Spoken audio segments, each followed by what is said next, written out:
जी गोष्ट सातत्याने आपण खातोय नित्यनेमाने आणि जी खाल्ल्याशिवाय आपलं भोजन पूर्ण होत नाही, ती गोष्ट मला जेवणात लागतेच लागते.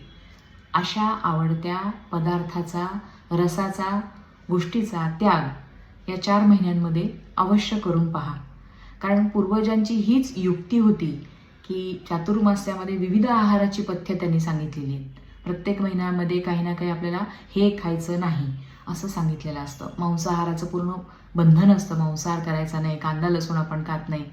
म्हणजे हे का सांगितलेलं आहे? तर नित्य एकरसाभ्यासो रोगकराणाम श्रेष्ठः असं आयुर्वेदाचं वचन आहे आणि हा खरोखर अनुभवसुद्धा आहे आम्हा वैद्य मंडळींचा. एखादा आजार झाला असेल तर आम्ही नाडीवर फक्त हात ठेवायचा आणि मात्र आम्हाला अभ्यासाने माहिती असतं की यांनी दह्याच्या अतिसेवनामुळे, रोज दही खाल्ल्यामुळे ही सूज आलेली आहे. मग आम्ही सांगणार तुम्ही रोज दही खाता ना, मग ते बंद करा.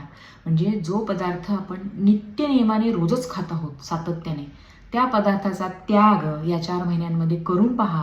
कारण नित्य एक रसाभ्यासो रोगकराणाम श्रेष्ठः, पण सर्व रसाभ्यासो आरोग्यकराणाम श्रेष्ठः. हे लक्षात घ्या. तुमचं आरोग्य उत्तम राहण्यासाठी चातुर्मास्य व्रताचा पावसाळी 4 महिन्यांचा वापर करा, युक्तीने वापर करा.